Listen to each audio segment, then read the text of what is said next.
Hi everyone, yasas que kalosirtate to another episode of Dimitra's Dishes.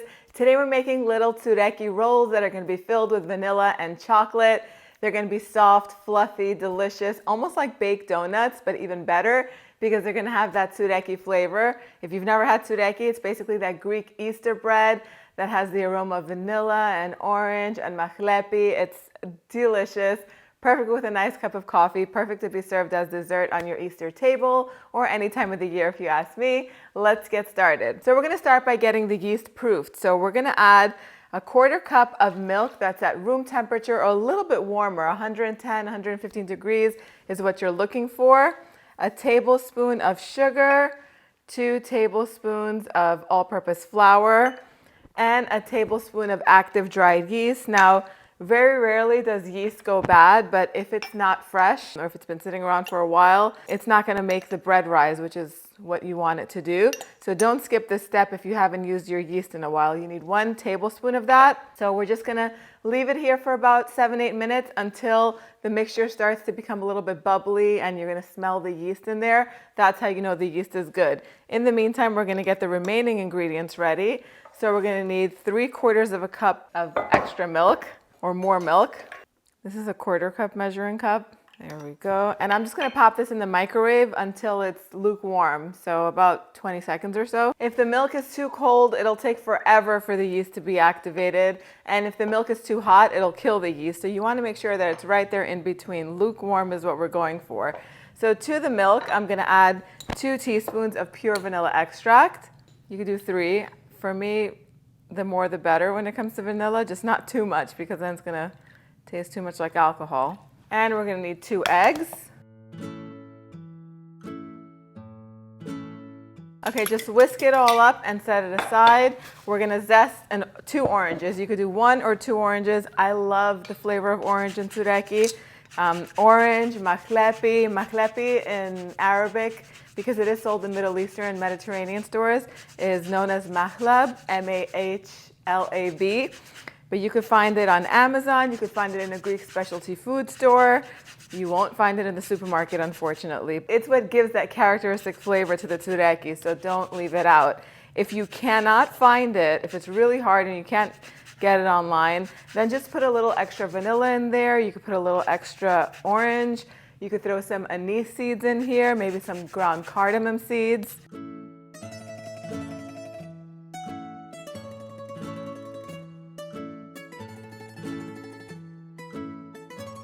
So I like to buy it whole, the mahlepi, and then I just go ahead and I grind it myself in a food processor. You could also do it in a mortar and pestle. It's up to you. But do get the seeds whole and then grind them yourself so that way it's very nice and fresh. So for the dry ingredients, I have 4.5 cups of all-purpose flour. It's best if you have a kitchen scale and you measure 720 grams because everybody's cup measurements are different. The 720 grams works every single time. You can use all-purpose flour or bread flour. Both will work. As a matter of fact, bread flour is better. If you can find it, use that instead. I have, again, the tablespoon of the mahlepi, a cup of granulated sugar, and 1/2 teaspoon of salt in here. Now we're just going to put everything all together. So I'm going to add the milk and the eggs to the yeast mixture. And I'm just going to give the dry ingredients a quick mix with my hand. And I'm just going to add them to the mixer.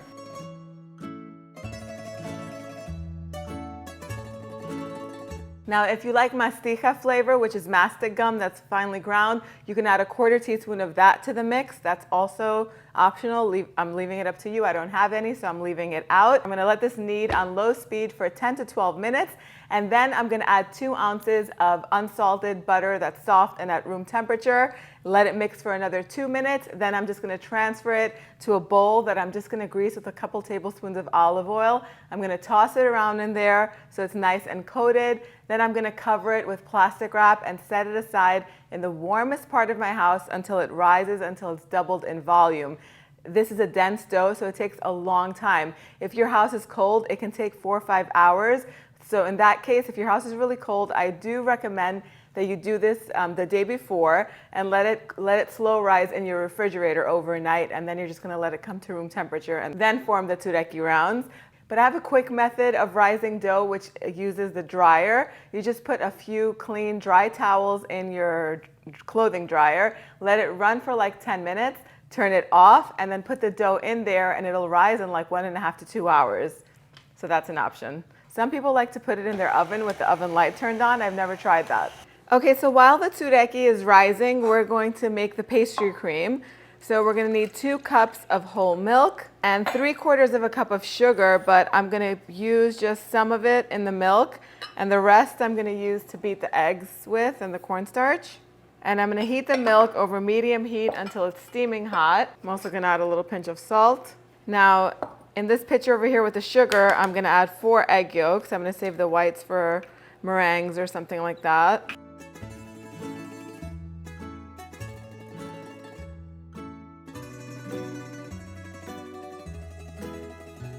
I'm also going to add 4 tablespoons of cornstarch, also known as corn flour in some parts of the world, and 1/4 cup of heavy whipping cream.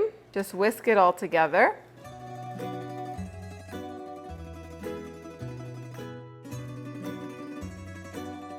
Okay, once the milk is steaming hot, we're going to temper the egg mixture. So slowly add a little bit of the milk to the egg mixture, whisk it all together, add all of the rest.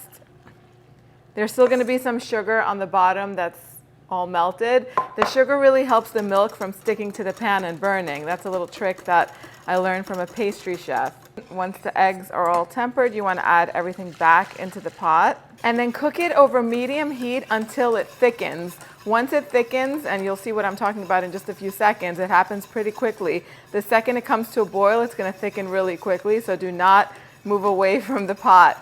Once it thickens, take it off of the heat, add 2 teaspoons of pure vanilla extract, give it a nice whisk, and then transfer it to a bowl.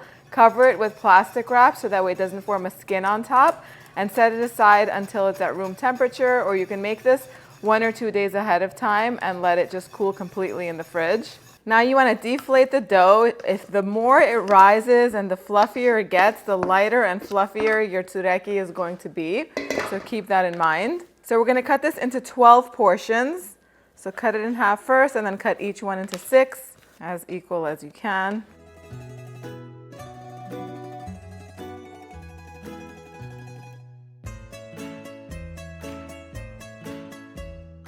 And then you want to have 2 baking trays that are lined with parchment paper. Have those ready. And then take each portion and just roll it into a round.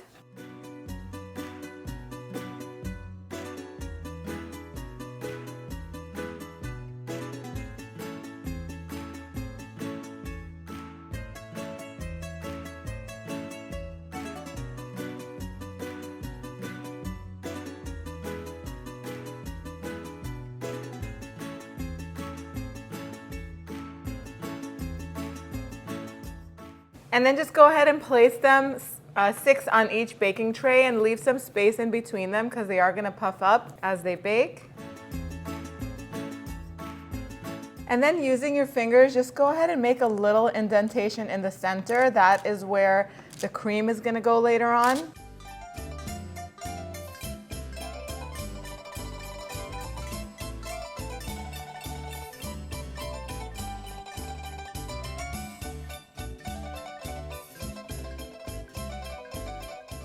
And then just set them aside in a warm spot so they could get nice and puffy and they can rise for about 30 minutes. Then we're going to go on and fill them. Okay, so we're going to make the egg wash now. That consists of 2 egg yolks and about 2-3 tablespoons of whole milk. You could do heavy cream. Just mix it all up until it's nice and smooth. And the dough should be nice and puffed up now. All it took us 30 minutes. I like to preheat the oven to 350 degrees Fahrenheit because that's what these are going to bake at. And then I just set these right on top of the stove top, and the heat from the oven is just the right amount to get these nice and puffy. Now you just want to go in again with your fingers one more time to create a little bit of a space where the vanilla and the chocolate are going to sit inside of. Oh, these smell so good. You can smell the mahlepi, the orange, the vanilla. We're going to do one at a time.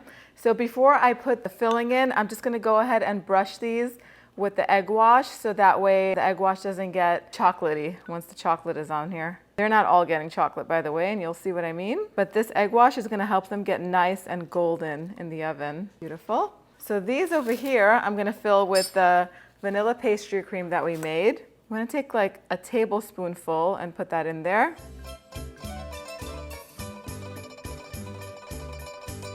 Try not to touch the spoon to the dough because then you're gonna contaminate the pastry cream. You will have leftover pastry cream, that is, so you don't wanna have raw egg inside of the cream. So be careful with the spoon, just like that. Then just take a little spoonful of your favorite preserves. This is totally optional. I'm gonna do 4 of them with the preserves and 2 I'm gonna leave plain. You could use jam, jelly, your favorite preserves, and then a few sliced almonds. I like to put the almonds around the cream.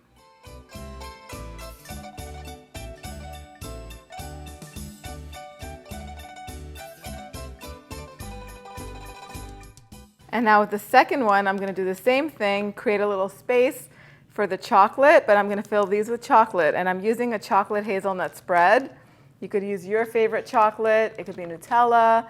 It can be a homemade chocolate hazelnut spread. It could even be chocolate ganache.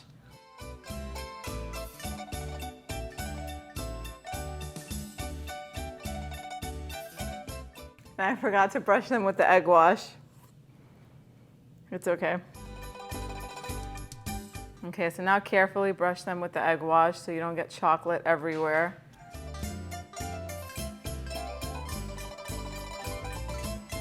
The sliced almonds, if you want to do hazelnuts on this, you could put some chopped hazelnuts on these instead of the almonds. But hazelnuts do tend to be quite expensive, so I'm just going to stick to the almonds. I think they look so pretty. The blanched sliced almonds.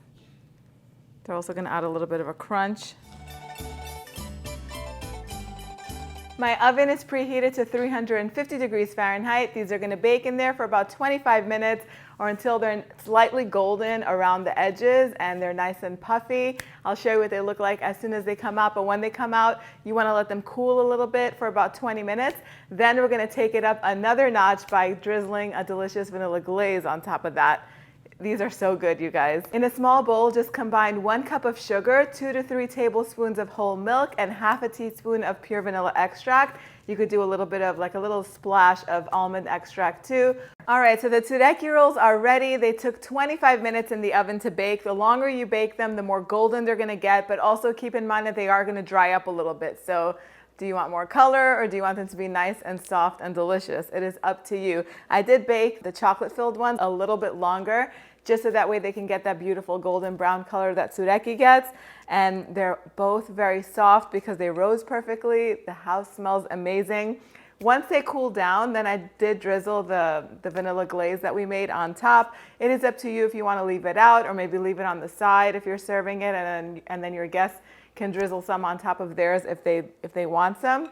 It just gives them kind of like that Danish type flavor and texture. So I'll leave that up to you. It is time for the taste test. So look at how soft these are. Look at the vanilla and jam one first. It's very soft. It's almost cakey. Time to take a bite.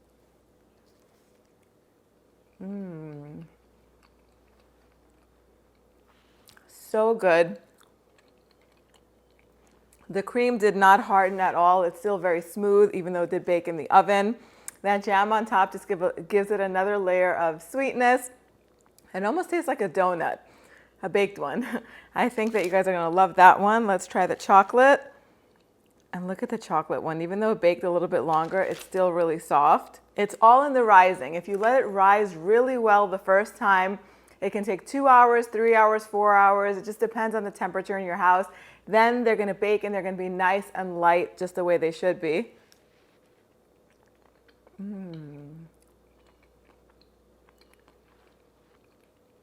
So delicious with the crispy almonds on top. This also tastes like a donut, almost like a Boston cream. Amazing. You know I'm gonna say it. Get some Greek coffee boiling, call some friends over and share this. The exact measurements are on the website, dimitrasdishes.com. If you wanna learn how to make traditional Tsoureki, click over here and I'll see you right over there. Yes, us.